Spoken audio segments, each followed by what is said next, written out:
पिला माने आज सेसन को तुम समस्त को स्वागत। वर्तमान आमे गोटे परीक्षा करने को जीवा साइंस एक्सपेरिमेंट करवा।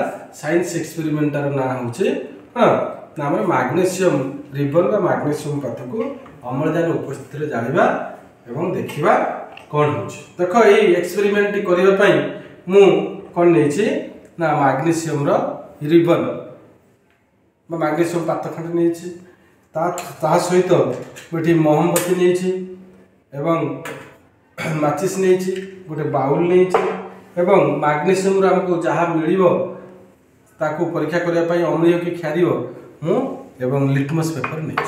तेणु प्रथम आम कौन करवा एक्सपेरिमेंट करने आम प्रथम ये मोमबत्ती को जलैवा। मोमबत्ती को जल सारे मैग्नेशियम पाथ अग्नि संयोग करवा। देखिए कौन हो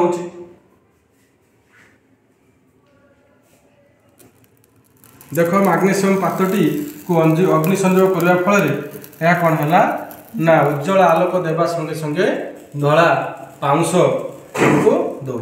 देखा ठीक अच्छे बुझीपार ताले ये कौन है ना आमको धला पाउंस देवा संगे संगे उज्जवल आलोक देकर यहाँ जली उठला। ये उज्जवल आलोक एवं जो धला पाउंसटी यहाँ कौन पिला माने किए कहि परिबो ये जो धला पाउंसटी कौन मैग्नेशियम ऑक्साइड। Very good. ये धला पाउंसटी होची मैग्नेशियम ऑक्साइड। ये मैग्नेशियम ऑक्साइड टी एक नूतन पदार्थ हाँ कि नहीं ताले मैग्नेशियम को अम्लजान उपस्थित आम जानिले मैग्नेशियम ऑक्साइड रे परिणत हैला जोटा कि होची गुटे रासायनिक परिवर्तन। ये मैग्नेशियम ऑक्साइड रो तार केमिकल प्रॉपर्टीज फिजिकल प्रॉपर्टीज आमर मैग्नेशियम पातर फिजिकल बा केमिकल प्रॉपर्टीज ठाରୁ भिन्न बुझला। एवं ये जो मैग्नेशियम ऑक्साइड रो जो धला पाउंसटी जो सृष्टि हैला ये धला पाउंसटी रो आभ्यंतर अणुसंरचना रो परिवर्तन होईची जहा कि मैग्नेशियम ठाରୁ संपूर्ण भिन्न।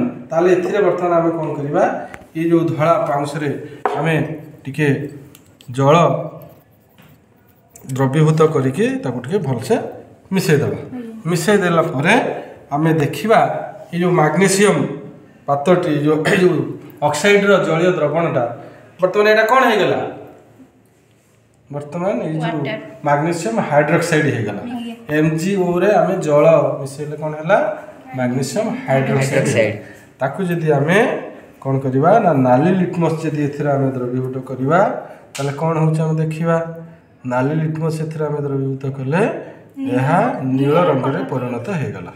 ताले एथिरा आमे कोन जानिले ना मैग्नेशियम ऑक्साइड रो जो जलीय द्रवणटा क्षारीय अटे। कोन जानिले क्षारीय अटे कारण क्षार कोन करे हमर नाली लिटमस को नील लिटमस रे नील रंग रे परिणत करे हैला।